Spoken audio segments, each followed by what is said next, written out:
Okay, 113 days out for the meet. Secondary bench day, which is turning into more of a hypertrophy protocol upper body day right now. And I took yesterday off of the gym. Normally train Thursdays. Today is Friday. Reason I took yesterday off is with the little hammy jammy tweak we had on Wednesday. Wanted to give it an extra day to feel more normal. And the good news is that today, like, it feels pretty damn normal. Rehab work definitely worked, and like it's this juxtaposition where I am very grateful that I'm good at rehab stuff, so things like this are a total non-issue when they do pop up. But the other side is I'm still freaking kicking myself because it should not have happened. Because injury risk ultimately comes down to whether or not we are prepared for the task with the loading we're using. And what I should have known better on is that if I was transitioning my stiff leg to a higher hip, straighter leg execution, which is going to load the hamstrings way harder than I'm used to, is that I shouldn't have rushed trying to put the weight on the bar that I did, because obviously I paid for that a little bit. And again, not the end of the world. I don't even think it's going to impact tomorrow's squats at all with how it's feeling right now, but I still am annoyed at myself because I should have known better. And it's a nice little reminder that right now, when we're coming into the diet, we're suddenly feeling very strong again. I need to proceed with more caution than I have been, just because we spent so long not being strong that I need to give tissue tolerance a little bit more time to catch up. So that's what we're trying to do today with the cambered bar on bench press. Also, the really nice part about running the session on a Friday is that everyone else isn't running their secondary bench over here, so I can use my nice, juicy combo rack for the camber bar presses, which is going to make it feel so much better than trying to work with the power racks.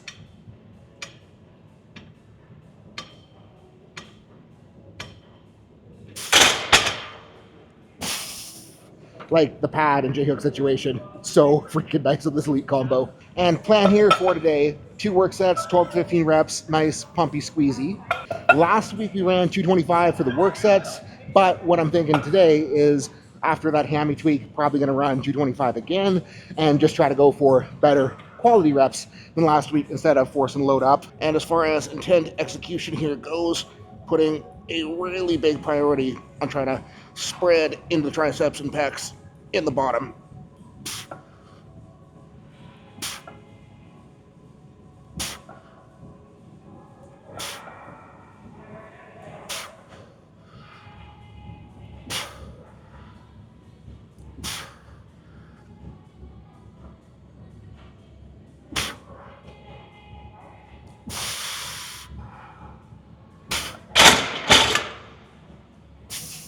$205 for last warm-up. And taking yesterday off after the deadlift session is a little bit weird because I'm used to feeling like absolute balls warming up for this press session, but it is kind of nice. I am a little bit concerned that running this today might be a little bit stiff getting under the squat bar tomorrow, but we'll just do some extra range of motion touching before we go home at the end of the session, and that should be no issue.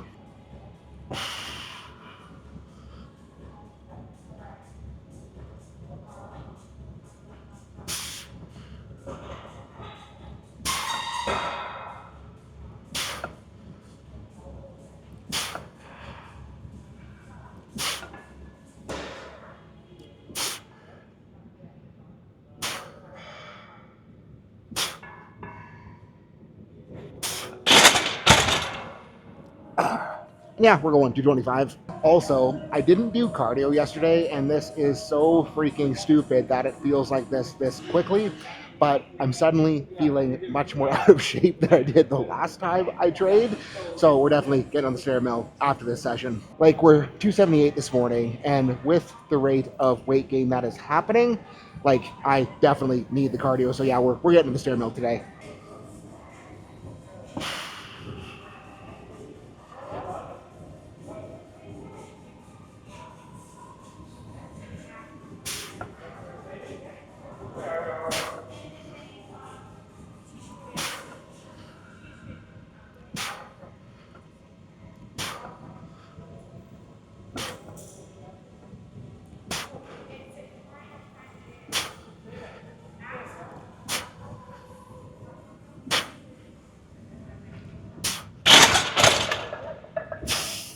Last count, hope that was enough reps, but felt very, very, very good.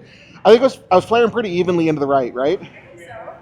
And what I was confirming with Miana there is my right shoulder Growing up racing motocross, had 3 surgeries on it, shattered my humerus. So at 31 years old, it is now very arthritic. And when my bench is not very good and the right pec gets spicy, what kind of tends to happen is with the lack of range of motion that creeps in on this right side, I tend to kind of overtuck and pterodactyl and expose that pec a little bit. So what I'm trying to be sure of right now is that I am getting that elbow to go out and not just having like pinned and rolled and stuck externally. So happy that he says it looks okay. But point is, since that little pec schnaggle we had a few weeks ago, I've been cranking freaking hard on some internal rotation access work with the elbow out, and it definitely is paying off in terms of being in a more solid position in the bottom. So round 2 on work set. Also, it's wild how much less chattery this bar is with the kilo plates versus the bumpers.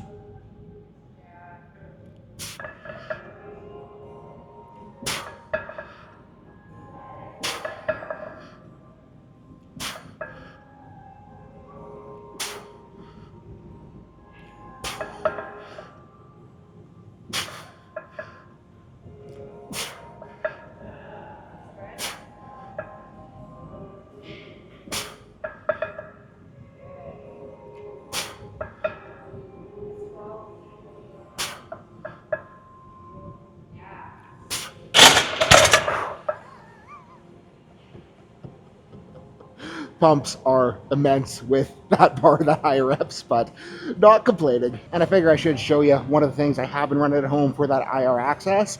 Looks stupid, but feels freaking tremendous. So similar to the chicken wing drill I've talked about a couple times here, because we're starting with band around the elbow, but in order to get that elbow more out and higher, more realistic to touch point on bench, I'm gonna crouch down, plant hand on knee, get nice and cocked over, let that elbow go forward, need a little bit more tension, and then I'm gonna be doing a combination of just letting the elbow roll into that IR, pulling out.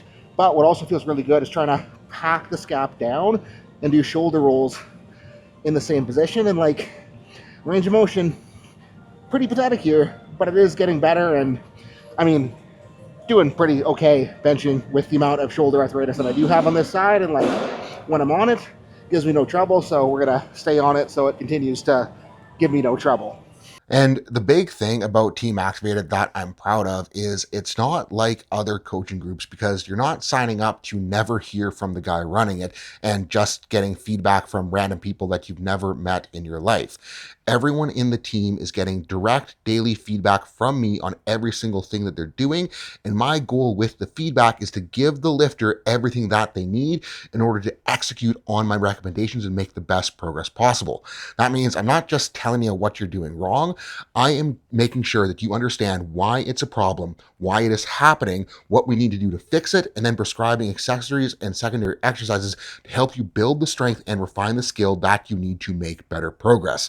So if you're sick of feeling stuck in the gym, hit link below, join the team, and we will get you making better progress than ever. Anyways, time for the overhead press slot. And because we're running the singles on our main movements right now, I'm going to be running 2 sets of 10 today for the purpose of keeping the loading a little bit lighter, just so that we don't have really heavy shit happening on both of the pressing days.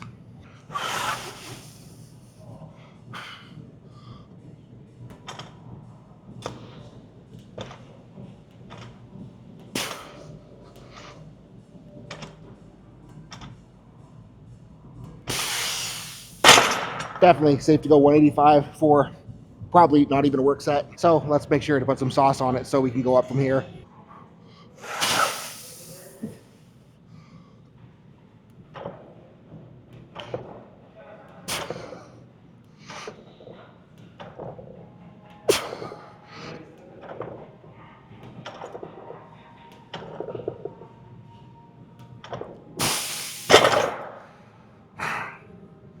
I don't know about you, but I'm thinking we load 225 and make the 10s happen.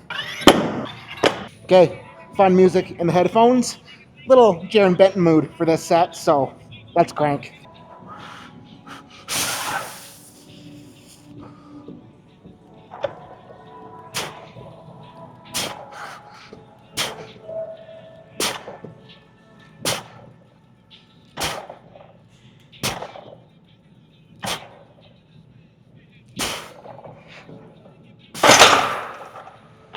Yeah, that was okay.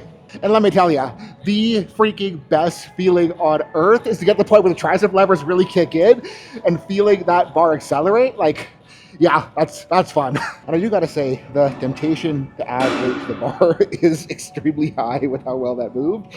But remembering it is week 1 of the wave, gotta build momentum, so we'll go 225 again. You know what? Fuck it, we'll go 245. And only goal here, make it look too easy.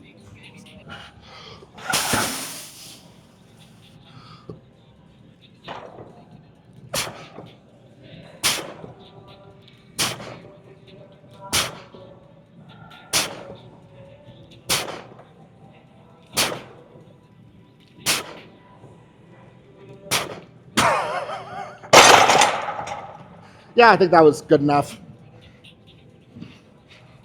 So yeah, don't feel too stupid for putting that on the bar. But we are not going to be taking another jump because we do need to build over the course of the wave. So leaving room to build over the course of the wave. And I guess that means time to go dumbbell press. And I'm a little bit nervous I will get some hammy feels getting on and off the bench, but I guess we'll just have to suck that up. And we're starting with the hundreds to make sure the hammy doesn't feel sketchy sitting down.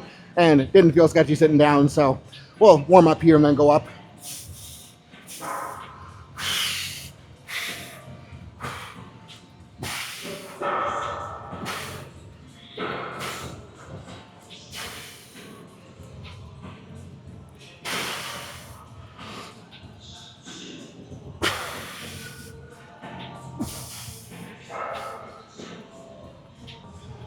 And figuring we'll go 125s for another little feeler.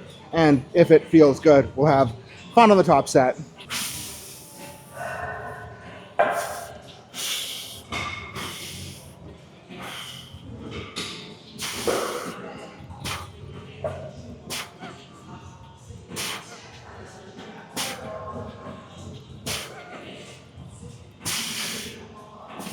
Yeah, we can have a little bit of fun on the top set.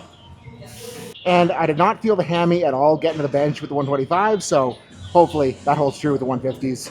And move benches just so I'm a little bit closer to the big ones because laziness wins. And didn't feel the hammy getting on the bench, so that's good news.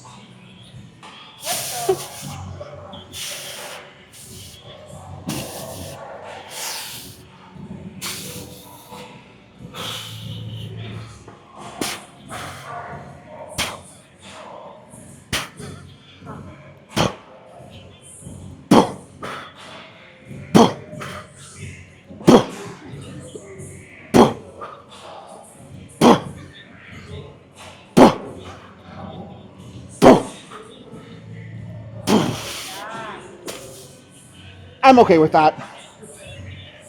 And now I gotta let the forearm pump calm down because these giant ass dumbbell handles are squeezing them real hard. Like they're blown up, so gotta chill here for a moment before I try to put the dumbbells back. But yeah, being able to get up and down off that bench with the hammy grabbing makes me very optimistic for tomorrow's squats. And regretting picking up the camera there since I had to put it back in the same spot because we're doing rolling extensions next. Starting with 85s because we're planning on driving the reps up decently high here.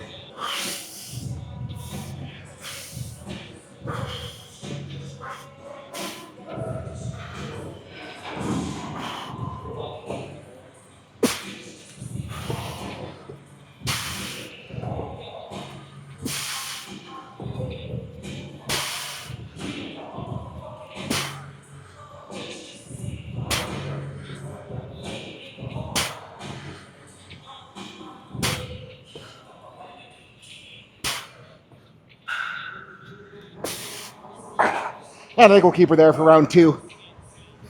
Arms feel like they're gonna pop from the pumps due to the zone pre. And it's like I spent so long on the diet with hardly any carbs and like really sad pumps. And now that I have a plethora of carbohydrates plus the 6 grams essentially in the zone, it's like I don't know what to do with this, with how much it feels like shit's gonna explode. But I mean, I guess we'll embrace it and run the reps high here again.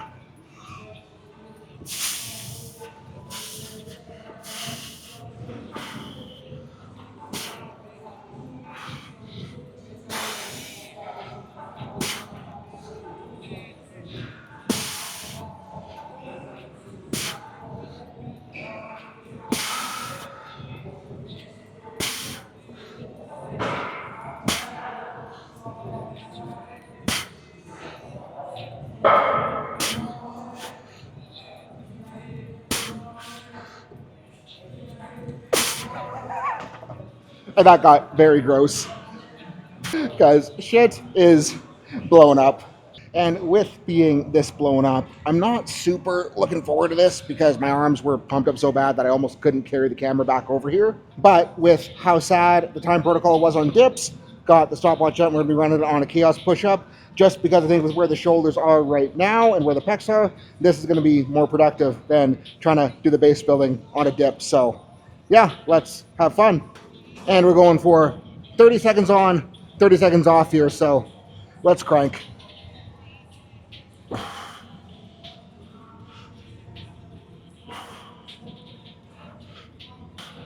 I mean, round one wasn't that brutal, so hopefully we get more than a couple here. Widen out the grip a little bit for number two here.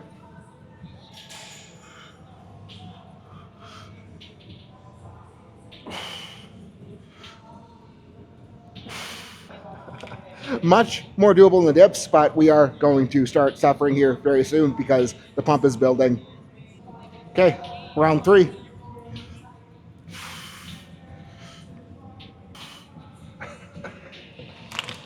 Think we got a pretty solid chance of getting to five, so let's get to five. And I gotta say, the rest times are starting to feel progressively shorter and shorter as we go.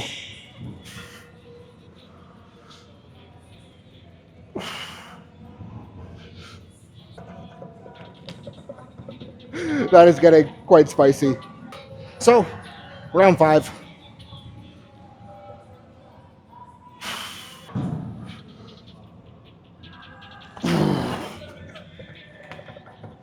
Don't know if we're going to be able to finish number six, but we're at least going to start number six. Okay, this one's going to be fun.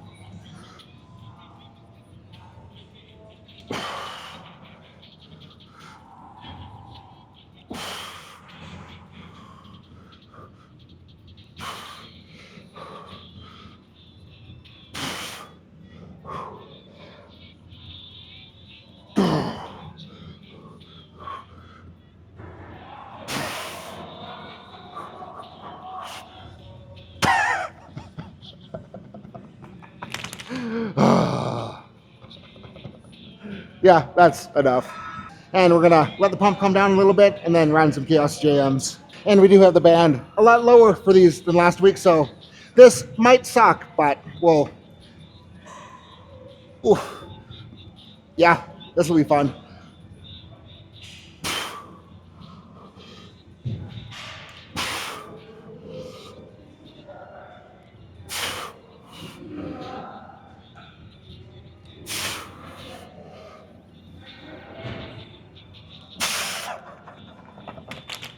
Yeah, and I don't think we need to add the band this week because holy. But we're gonna stick around for round two because I need my real JMs to get less sad here shortly.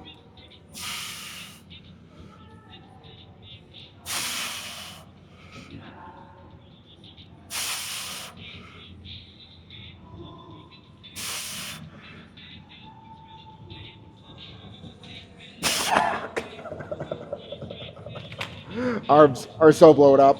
And now that that bullshit's done, time to go crank some delts. And I was thinking I wanted to use the plate loaded guy for these, but I got over there and all of the 10s are covered by a bunch of 2.5s, and I didn't want to reorganize the plates, so we're just going to use the stack loaded one because it is a really good feel as well.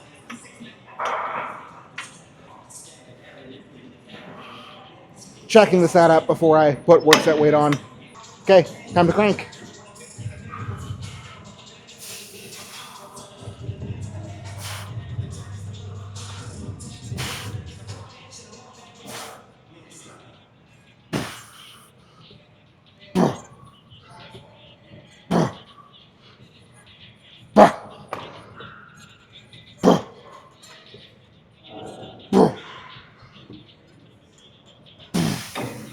I'm gonna go up a little bit for round two. And I think this is the most I've ever loaded on this guy, so should be a fun time. Bigger crank here.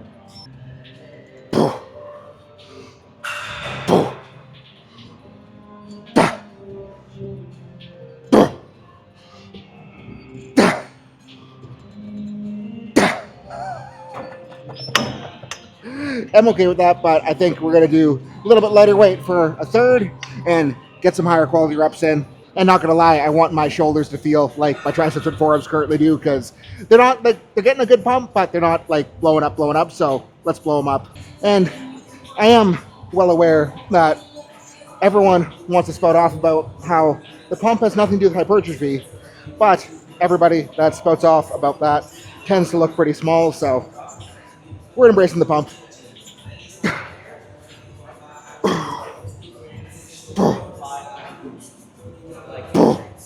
Like that case?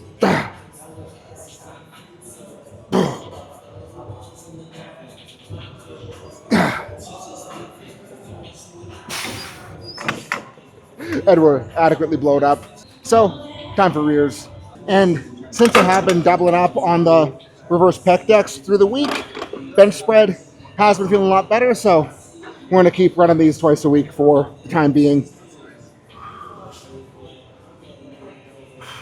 And we can definitely go up, but gonna get some reps in before we do that.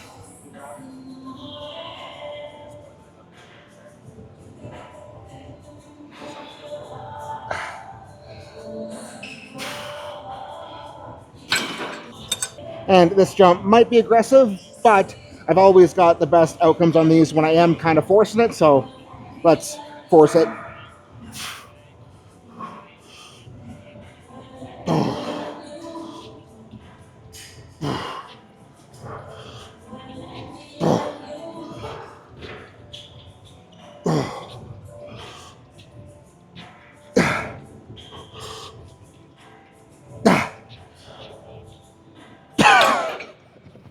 We'll do another one there. So this one will be a big crank.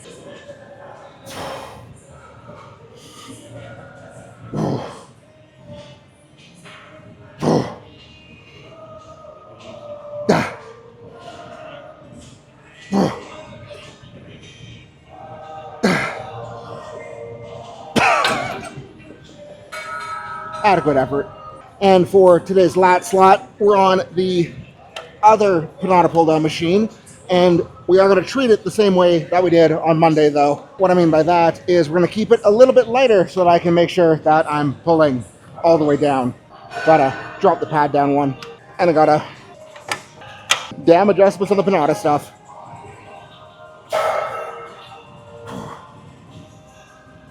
But big length, big squeeze.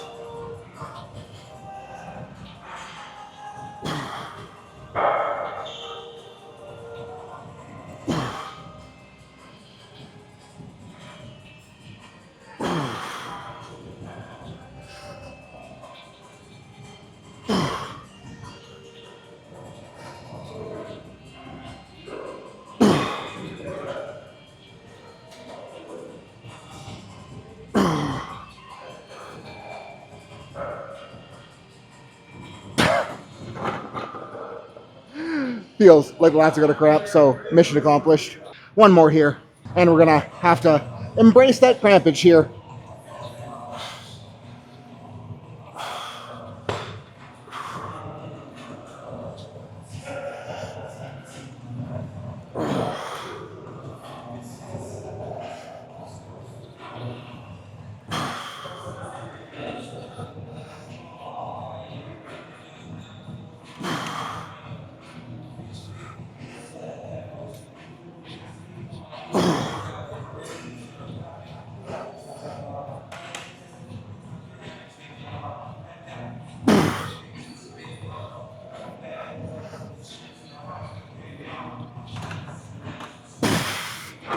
And I freaking love these machines because unlike most pull downs where it gets hard and then you just fail, you can keep pulling through multiple hard reps and the feel is just nuts. Anyways, arm time. And the only reason I'm really doing this is so that my arms look bigger when I'm doing the pull downs and I can hopefully grab a better looking thumbnail. But I mean, stronger biceps, more bench stability, more tissue binding in the bottom, so we'll crank.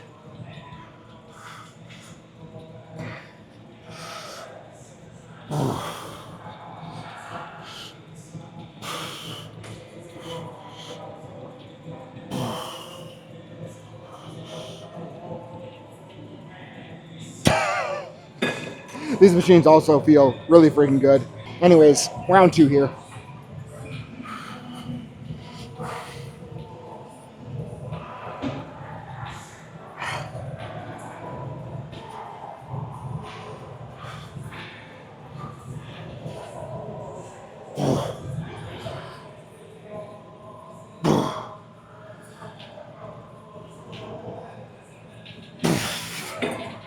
And we'll go crank some of those incline curls for the length next. And we're hiding in the back for these guys today and thinking that we're going to run them as hamburger curls if we're going to be doing this twice a week, just for the sake of eliminating a little bit of redundancy. And won't hurt to touch a little bit extra brachioradialis. Still getting that nice stretch.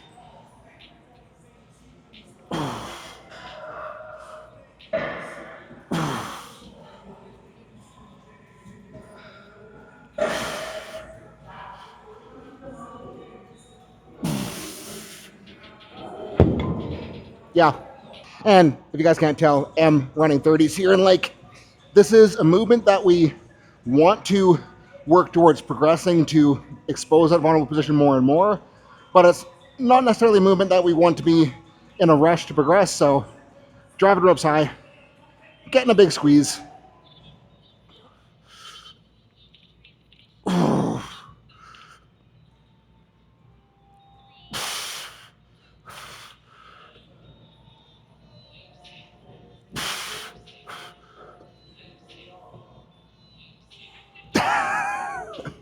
Adequate effort there.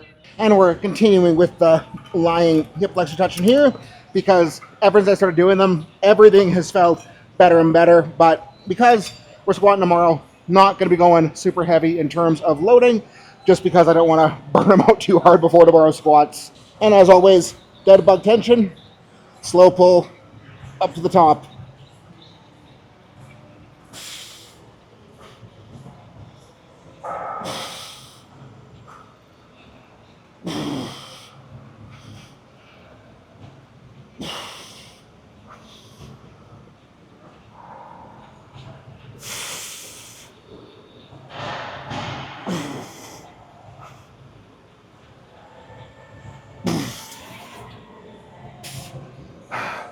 And I freaking love these because every time I do them, like the moment I get up, get the cable off my ankles, it's like, ooh, my hips feel so nice.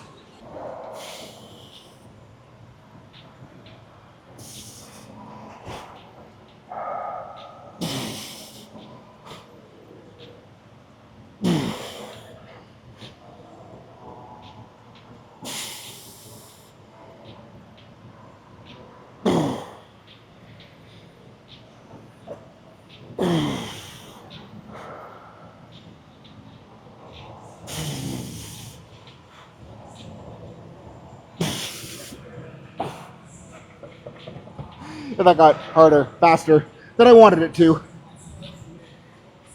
And much happier with today's session than I was with Wednesday's because this is how week 1 of a wave should look. Like everything moving really well, everything feeling really good, have a lot of room to climb and progress on all of our big movers.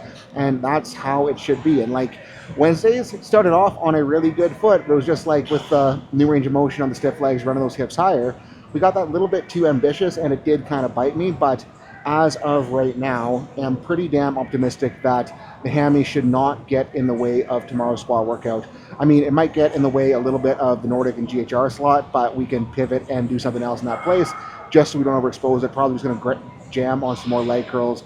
I did run some leg curls at the beginning of today's session as well, just to give it some extra touching, and have been cranking on some cable leg curls at home, and they've felt smoother and smoother and smoother every time I've done them. And like, with low-grade strain rehab, the worst thing you can do is avoid using it, because if you avoid using it, it's just going to stiffen up and feel worse. And our job is to show the brain that the rest of the muscle is still intact and still can do work. And if we do that, it's going to get feeling better very, very, very quickly. And again, I'm going to be cautious with loading tomorrow. I'm not going to try to force. I'm not going to try to make it feel sketchy. But again, I think we should be pretty good to go with how bodyweight squats are feeling right now, how HG split squats are feeling, like getting zero hamstring at all on those. And I think like the fact that I could pick up and get the 150-pound dumbbells in place without any weirdness is a very good sign. And I wouldn't be surprised if by next Wednesday we don't even have to acknowledge that it ever happened, and obviously I want to make sure that we don't make it worse, but I'm pretty damn optimistic at this point. And like, I was talking to Martin and the team today about how the preps that we have to fight for and have to figure out, they might not be the most fun in the moment while we're fighting for it and while we're struggling, but those are the preps that mean something. Those are the preps that end up being so rewarding, because if you don't give up, if you don't quit, it is going to be so cool to be able to look back on it and know that you got here from where you started. And like, this guy starting out as rough as it is, obviously I could have made some better decisions coming out of the diet, but the thing is this being the first time I've ever done this, I'm not beating myself up for it, and I'm just making sure that the next time we execute this process, get lean and build up again, we come out of the diet a little bit smarter and a little bit more metered and loading, and I think we should be able to have a better time. But that's what I got for today, guys. Gonna go hop on the stair mill and crank out some cardio. So peace out, have a good night, and I'll see you in the team.